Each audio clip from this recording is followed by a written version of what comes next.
महादेवी माधुरी हत्तीनी नाही तर नांदणी गावची लेक. तिचं प्रेम माणसापेक्षाही जास्त शुद्ध. 33 वर्ष, एकही सण, एकही उत्सव तिला गोंजारल्याशिवाय झाला नाही. सकाळी ती दिसली नाही तरी लोक म्हणायचे, आज काहीतरी कमी वाटतंय. पण एक दिवस अचानक हवेचा रंग बदलला. आवाज येऊ लागला, तिचा ताबा आम्हाला द्या. पण गावकरी चिडले, म्हणाले, ही आमची मुलगी आहे, तिला आम्ही कुठेही जाऊ देणार नाही. मग सुरू झाली कागदी खेळी.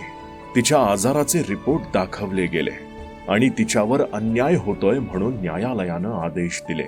महादेवी माधुरीला गावातून बाहेर काढून आणि तिचं वनतारामध्ये पुनर्वसन करा. संपूर्ण गाव स्तब्ध झालं. श्वास थांबले. एका जीवासाठी हजारो डोळे पाणावले. लहान मुलांनी तिच्या सोंडीवर डोकं ठेवलं. वृद्धांनी हात जोडले आणि विचारलं, महादेवी परत येशील का तू? महादेवीच्या देखील डोळ्यात येणारे अश्रू खूप काही सांगून जात होते. तिच्या डोळ्यातले अश्रू विचारत होते, अशी कोणती चूक झाली माझ्याकडून? तुम्ही मला सोडून देताय? प्राणी असो वा माणूस असो, प्रेम दोघांनाही समजतं आणि विरह सुद्धा समजतो. माधुरी गेली, पण अख्खं गाव पोरकं करून गेली. मी महादेवी माधुरीसाठी सरकारला हात जोडून विनंती करतो.